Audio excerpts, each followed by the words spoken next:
Hey everyone, welcome to the channel. In this video, I wanted to spend some time talking about a set of ideas that I've been working on. For those of you who are new to the channel, my name is Solomon Thomas. I'm currently a master's student in a general psychology program. I'm going to graduate in May. I have my bachelor's in mechanical engineering. I spent 4 years in the Marine Corps as a logistics officer, leading hundreds of Marines and sailors across dozens of missions. And I've also spent 2 years in the corporate world, 1 year as a business analyst, and another year as a process engineer. And one of the things that I'm interested in is human nature and trying to understand people and trying to extract out principles from psychology, philosophy, biology, systems engineering that will enable us to better predict each other, to learn more about ourselves, and hopefully to create a better life for ourselves and those around us. So that's some of the context for some of the things that I'm interested in. I also want to be a teacher one day. I would love to be a professor, a clinical psychologist. And so practicing speaking about the ideas that I'm interested in front of a camera is just my way of trying to practice and get better. So that's that. The topic of this essay that I'm currently working on, which will eventually be a presentation that I have to give for one of my classes, it's called Play as a Psychological and Sociological Stabilizing Orientation, something along those lines. The idea is that we can think of psychological and sociological equilibrium, let's say balance, as a stabilizing point between chaos and order. And I'll talk about more about those aspects in a second. And I think that play, the spirit of play behavior, things that I'll delineate in a few moments, I think that there's a tight relationship between when you feel like your life is very playful, when you feel like your relationships are playful, when you feel like your career endeavors are playful, and your psychobiological balance between order and chaos. So let's talk about order and chaos first. You can think of order as a state of mind, a state of being where things are known. So you understand your environment, you understand where you've been, you understand where you're going. There's a high level of predictability when you're in order. And order also has positive and negative elements, just like chaos will have positive and negative elements. So you want your life to be orderly, but not too orderly. Order is its stability, its discipline, its structure, its protection against chaos, against disturbances from the environment, against novel anomalies that might set you back or make you anxious. So order can be positive in that it's predictable and it's disciplined, but it can also be negative in that it stifles growth and it stifles creativity. If everything is predictable, then you're bored and there's no room for growth or learning or adaptation or development. So you want your life to be orderly, but not too orderly. You want your job to be predictable, but not too predictable. You want your relationships to be predictable, but not too predictable. Now, when talking about chaos, you can think of an unknown state of being. You can think of unpredictability. You can think of things that make you anxious or uncertain because you're going along a path and you're trying to pursue a goal, but then something random happens that your knowledge structures did not account for. And so you have this thing, this phenomenon that's occurring that you're not sure if it's a threat or if it's something that's good. And so you don't even know how to map it. And so that's a chaotic state. And again, positive and negative elements to chaos. Chaos can be negative in that it's anxiety provoking and it's frustrating and it's confusing. And you can think of a chaotic relationship where both partners are mismatching each other's expectations and are just constantly frustrated and constantly confused and anxious with each other. So you don't want too much chaos in your life or your relationships. But chaos, novelty, you could say, the source of the unknown, is also where new and innovative solutions come from because the environment is constantly shifting. You are constantly shifting in ways that are not transparent to yourself. And so you do have to voluntarily invite in some novel information every now and then.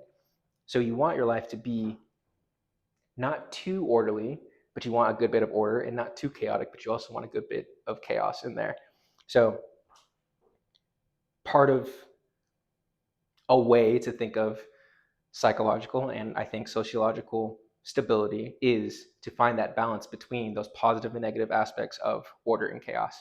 And I think that play is one way that manifests the signal that you're writing that line correctly. So, what is play? How can we think about it? Jean Piaget was a developmental psychologist. He was also known as a genetic epistemologist. So he was interested in the generation of knowledge structures. And he wrote a few books: The Moral Judgment of the Child, The Development of Thought, Play, Dreams, and Imitation, all great books that I highly recommend for anyone who's interested in how humans obtain knowledge and adapt and develop in the world, but more broadly, how systems come to adapt to an environment. So Piaget was interested in biological organisms, but I would say he was more interested broadly in cybernetic systems. And a cybernetic system is any, I can't, let me see if I can get this definition right, any set of variables that has some sort of control and communication aspect within it. So the principles that Piaget discovered, at least many of those principles, or instantiated, applied across a broad range of systems, of dynamic systems in the world. So he was interested in trying to understand how systems generate knowledge structures, how they adapt to the world, and he studied children from um, maybe perhaps from birth for some of the children that he observed, but he spent a lot of time trying to understand how it is that they learned about the world, how they learned about objects, about each other, how they separated their self from other objects, and how they understood things like causality. And he developed different theories of stages of cognitive development that perhaps that's what he's most famous for, but that's kind of something that I want to push aside for a little bit, actually. What I want to focus in on from the perspective of Piaget is his thoughts on play. So he believed that play was not only a set of behaviors, but it was an orientation.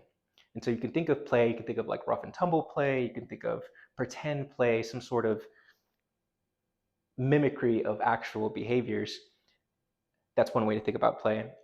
And then there's also the orientation. And I would say that Piaget would characterize the orientation of play, the attitude of play in terms of spontaneity, in terms of engagement, in terms of enthusiasm, and just having fun. And one of the ways I've thought about this is when you're playing with a dog. If anyone's played with a dog before, you know that when you hit the dog across the head, it knows that you're not actually trying to discipline it, unless you're actually trying to discipline it. There's something about, maybe there's some micro behaviors that it can sense and that it can tell that's different between a disciplining hit on the head and a playful hit on the head. But it's very subtle, and the dog can tell the difference between those two things. And the dog can also act when it comes to bite you, to playfully bite you. It also knows the difference between trying to take your hand off and actually do damage to you, and when it's playing. And so it's interesting to think about those two ways of conceptualizing play in terms of actual different behaviors, but also the orientation and the attitude behind perhaps the same behaviors that could look differently between an aggressive attack and a playful attack. So for Piaget, play was also a form of adaptation and a form of learning. He had this theory of equilibrated states, it was his proposed solution for how we come to adapt in the world. And so he argued that we were born with innate schemas, which are knowledge structures. These are sensory motor schemas to begin with. They're like reflexes. We could grab things. We could, we can move with our eyes. We can move our eyes. We can suck when we're when we're being breastfed. We have all of these different reflexes that enable us to act in the world. And as long as when we're acting in the world, we are getting what we want, Piaget would call that an equilibrated state. So our knowledge structures, our schemas are sufficiently matched with the environment to enable us to obtain a goal.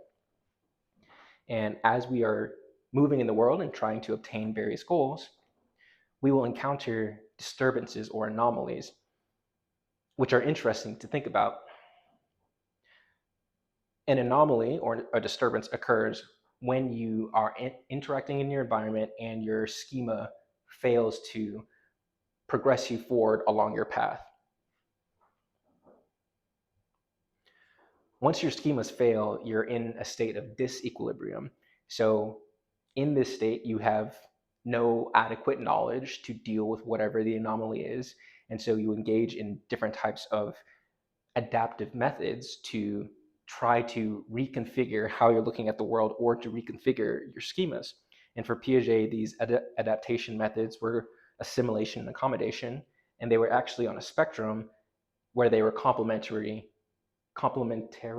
working with each other. I think that's the correct way to put it. They never happened without each other, I believe, if I'm remembering correctly, at least not in terms of adequate adaptation. For every assimilation, there's an accommodation. For every accommodation, there's an assimilation. So an assimilation is the changing of the perception of the anomaly to better fit an a priori schema. And then accommodation was the modification of a schema or the generation of a new schema to better fit the current anomaly. And these were dynamic interactions that were occurring at the same time when you're in a state of disequilibrium. And those methods of adaptation occur until you can continue along your path to achieve your goal. And so you end up in a new state of equilibrium that's characterized by being able to account for everything that your past schemas accounted for, plus this new anomaly. And this process of equilibration was something that we were always engaged with as long as we were learning and developing. So we mentioned order and chaos before, and we can bring that into this process of equilibration. So you could say first you're in an equilibrated state, that's order. You're interacting in the world, trying to achieve your goals. Something happens that you can't account for. You're in a disequilibrated state. You're in a chaotic state. That's another way to think of it. And now you're trying to move from the chaotic state back to a state of order that's better and more complex and sophisticated than the previous state of order. And so you engage in those adaptive methods, boom, you're in a new state. So you can think of equilibration, according to Piaget, as the process of writing that line between chaos and order. And I visualize it as an upward spiral of generating more and more knowledge structures that enable you to contend with a changing and complex environment. Now, for Piaget, play was an extension of assimilation, and then an extension of accommodation was imitation, but we're not going to talk about that right now. And again, you can remember that both of those adaptive functions were complementary methods of navigating the world and learning. So we're going to implicitly talk about imitation, but we're going to focus on play. So play for Piaget was something that was absolutely critical for this equilibration process, for developing yourself. And if we accept that association between play and equilibration, then we can focus more on play while keeping in mind that one of the functions of play is to keep you psychobiologically on the path of balancing order and chaos. So Piaget, in many of his books, but particularly in Moral Judgment in the Child, spent a lot of time with his team studying play. And he learned a few things about how children played. One of the things that Piaget and his team learned while observing children as they played was that around the age of 4, 5, or 6, so we'll say younger children, they couldn't articulate the rules of the games. So if you say, let's say you take a group of kids, younger kids, and you put them together and you have them play marbles, they can play together. But then if you were to separate them and ask them about the rules of the game, they'll either give inarticulate answers or they'll give separate ideas of what the rules of the game were. So younger children can play together, but the rules seem to be embodied and outside of the linguistic realm. So that was one thing that was noticed. Another thing that was noticed was that younger children tend to rely more on authority when it comes to the generation and maintenance of rules. So children at a younger age care more about what their older siblings say, what older children say, or what parents say. And when an infraction occurs amongst the children when they're playing, the moral judgment and the punishment that younger kids think should be doled out, if that's the correct word, it's irrespective of intention. Younger children think, well, the rule is the rule because my dad said so, and if you break the rule, regardless of your intention, regardless of it being an accident, you need to be punished because you broke the rule. So that was something that, those were two things that characterized younger children compared to older children who now, let's say the ages of 10, 11, 12, they could come together, play games, establish the rules articulately, and their moral judgment on the infraction or the upkeeping of rules shifted from being the letter of the law and being very rigid and reliant upon authority to, well, what was the intention behind why someone broke a rule, why someone did this different behavior when we're playing marbles. So the older children were characterized by understanding that rules were not as rigid, nor did they need to be in place only because of authority. Rules can be transformed if there is some sort of consensus that we need to change the rules of the game. And from here, you get this emergence of meta rules, like rules about rules. And children, through the various essays and interviews that Piaget detailed in the book, many of the children believed that, well, a new rule is better than the older rule if it makes the game more fun. And so we could think about, what does that mean for the game to be fun? And this is part of my interpretation of what I think children mean, and also what I think it means in most of our lives when we're playing a game that's fun.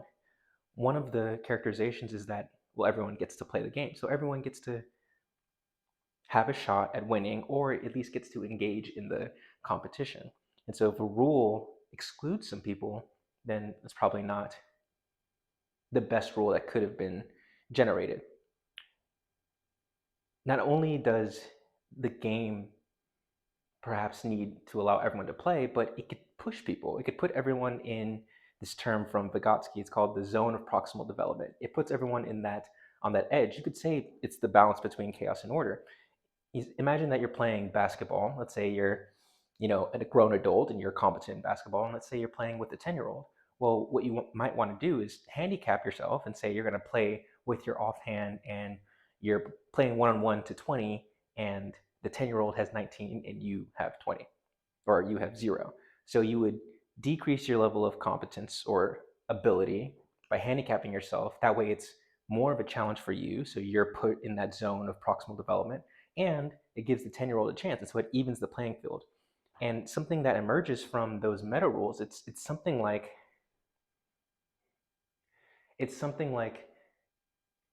the rules that are best for any game are the ones that enable the most amount of people to play, that put people in the zone of proximal development, and that enables, and the rules that are put forth are accepted voluntarily from the bottom up through social consensus rather than some sort of top down authoritarian rule. Remember, the younger children were more authoritarian in nature, let's say, and the older children began to understand that they didn't just have to follow rules that were set, they could then transform them. And through a sort of quasi democratic discussion and dialogue, older children, could figure out how to keep playing the game. So let's try to highlight some of those meta rules again. The meta rules are like, they're the ethics that enable better games to be played.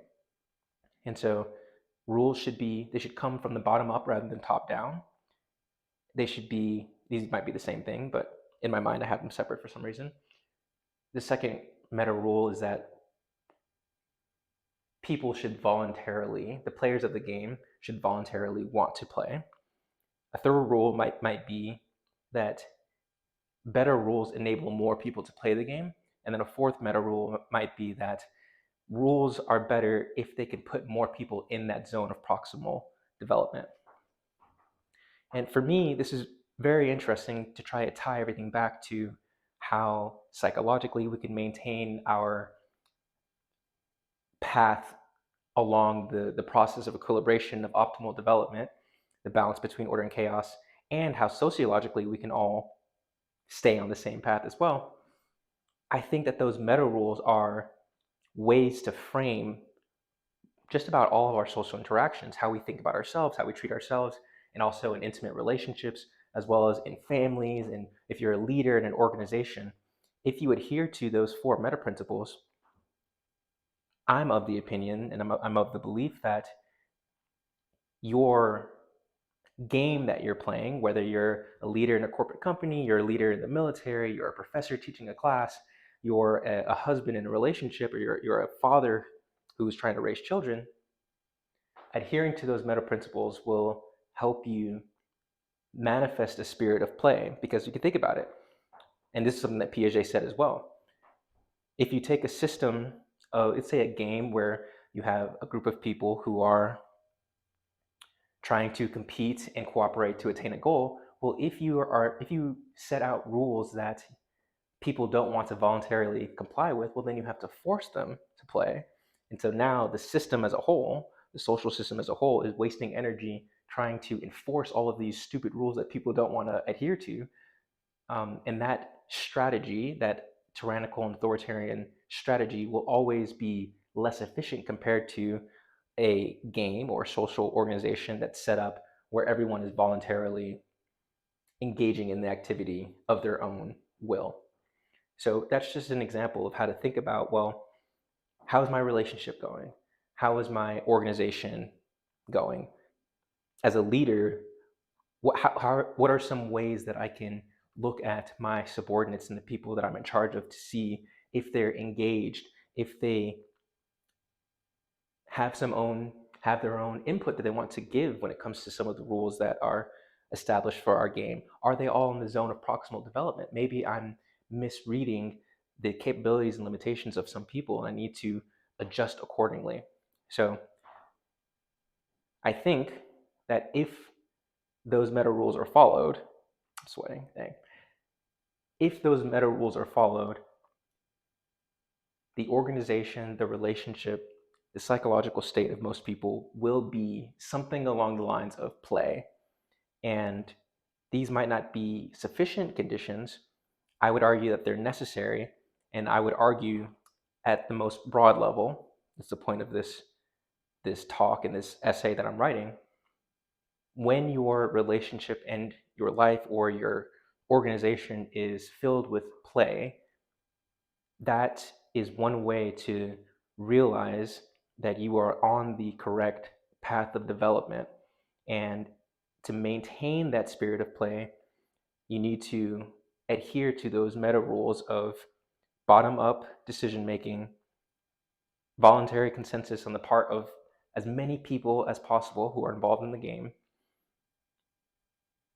and finally trying to put everyone in that zone of proximal development where they can push themselves to gain more experience and become more competent in their domain while not being overwhelmed with too much anomaly. So that's the talk. Thank you guys for listening, and I'll see you in the next video.